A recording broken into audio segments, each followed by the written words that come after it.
काफ़ी बड़े स्तर पे प्लानिंग है और अयोध्या विजन 2047 हम लोगों ने किया है। उसके एक विज़न के तहत हम लोग कार्य कर रहे हैं। हम लोग का पर्पस है कि अयोध्या में जो भी मार्ग हैं, जो गलियां हैं, उसका चौड़ीकरण हो और मंदिर तक पहुंच, हनुमानगढ़ी तक पहुंच आसान हो। तो हम लोग एक पेंटिंग्स की व्यवस्था कर रहे हैं कि काफ़ी व्यापक स्तर पे पेंटिंग्स हो, कि एक फील होना चाहिए कि हम अयोध्या में प्रवेश कर रहे हैं। तो हम लोगों ने यहाँ पे मैंने बताया, हम लोगों का काफ़ी बड़े स्तर पे प्लानिंग है और अयोध्या विजन 2047 हम लोगों ने किया है। उसके एक विज़न के तहत हम लोग कार्य कर रहे हैं और उसमें कॉरिडोर्स का निर्माण किया जा रहा है।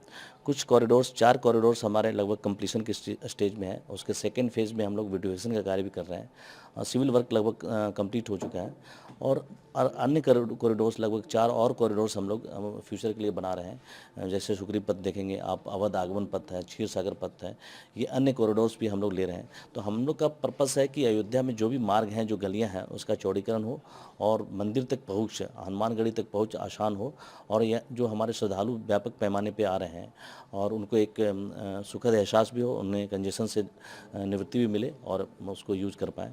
और साथ साथ हम लोग इन गलियों को, इन रोड के जो मार्ग हैं, उसके बिल्डिंग को एक निश्चित फसाड के अनुसार हम लोग उसको व्यवस्थित कर रहे हैं कि एक हमारा एक सौंदर्य बोध भी रहे।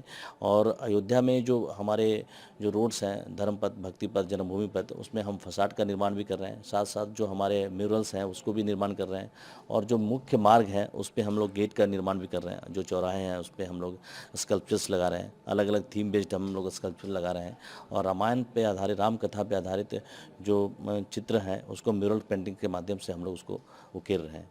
और साथ साथ हम लोगों ने जो भी स्ट्रक्चर्स हमारे हैं यहाँ पे अयोध्या में बन रहे हैं, उसमें हम लोग प्रयास कर रहे हैं कि एक सौंदर्य का एंगल भी रहे उसको, और इसके तहत हम लोग एक पेंटिंग्स की व्यवस्था कर रहे हैं कि काफ़ी व्यापक स्तर पे पेंटिंग्स हो, कि एक फील होना चाहिए कि हम अयोध्या में प्रवेश कर रहे हैं। आप यहाँ पे हमारे 5 आरओबी रेलवे ओवरब्रिज बन रहे हैं जो कि अयोध्या गोरखपुर मार्ग है, उससे हमारे मंदिर की ओर कनेक्टिविटी को स्ट्रॉन्ग करेंगे और अयोध्या धाम की ओर स्ट्रॉन्ग करेंगे, रेलवे स्टेशन की ओर स्ट्रॉन्ग करेंगे कनेक्टिविटी को। और इसके तहत हम लोगों ने आरओबी पे भी, आरओबी के नीचे जो लैंड्स है उसको पार्किंग के लिए भी यूज़ करेंगे। उसमें पार्क भी डेवलप किया जाएगा, उसमें फूड कोर्ट भी डेवलप किया जाएगा, साथ साथ उसमें पेंटिंग्स होगा। अभी हम लोगों ने मधुबनी पेंटिंग वारली आर्ट स्टार्ट किया हुआ है और जैसे जैसे हमारे कंप्लीशन प्रोजेक्ट्स होते जाएंगे उसमें पेंटिंग्स की व्यवस्था रहेगी और डिफरेंट फैसिलिटीज़ भी उसमें हम देंगे। तो जिस तरीके से एयरपोर्ट, बस अड्डा और रेलवे स्टेशन तीनों को एक साथ डेवलप किया गया, एयरपोर्ट का फेज़ 1 खत्म हुआ, फेज़ 2 की शुरुआत हो चुकी है लगभग, तो उसको लेके क्या ऐसे कि इलेक्ट्रिक बसें भी आ रही हैं अब? नहीं, एयरपोर्ट सबसे महत्वपूर्ण है कि 821 एकड़ लैंड रिक्वायर था फेज़ 1, 2 और 3 के लिए। हम लोगों ने 100% लैंड एक्वायर कर लिया है और सबसे महत्वपूर्ण है कि 97% लैंड हम लोगों ने सहमति से प्राप्त किया है और 3% के लिए नोटिफिकेशन हम लोगों ने किया था।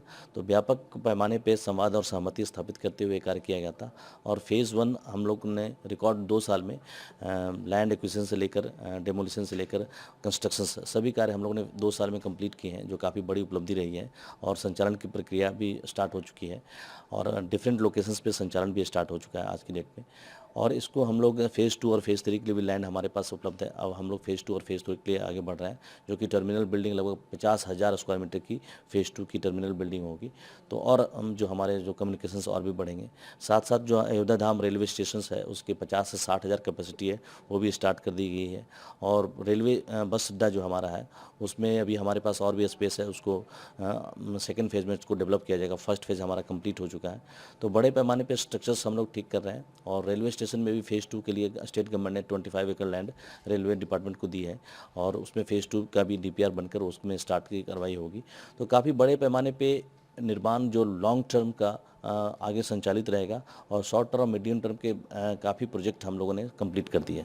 सर, जिला प्रशासन ने इलेक्ट्रिक व्हीकल्स पे जोर दे रहा है, चाहे गोल्फ कार्ट हो, चाहे जो है नहीं, इलेक्ट्रिक सबसे गाड़ियाँ आपके पास महत्वपूर्ण हो। है कि हम लोग धर्मपथ और रामपथ पे, इन दोनों पथों पे हम लोग इलेक्ट्रिक बसेस चलाएंगे और 100 इलेक्ट्रिक बसेस हमारी लगभग 15 जनवरी से स्टार्ट होगी और संचालित रहेगी। और इसके साथ साथ हम लोग गोल्फ कार्ट भी स्टार्ट करने जा रहे हैं, ई रिक्शा भी स्टार्ट हो रही है। तो बड़े पैमाने पे हम गोल्फ कार्ट की सर्विसेज भी, जो प्राइवेट जो भी कंपनीज सर्विसेज देना चाहती है एक नॉमिनल रेट पे, तो उसको भी हम लोग संचालित कर रहे हैं। तो यहाँ पे ट्रांसपोर्टेशन के जो मीन्स है काफ़ी बड़े पैमाने पे हम लोग प्रयास करेंगे कि इलेक्ट्रॉनिक माध्यम से हो।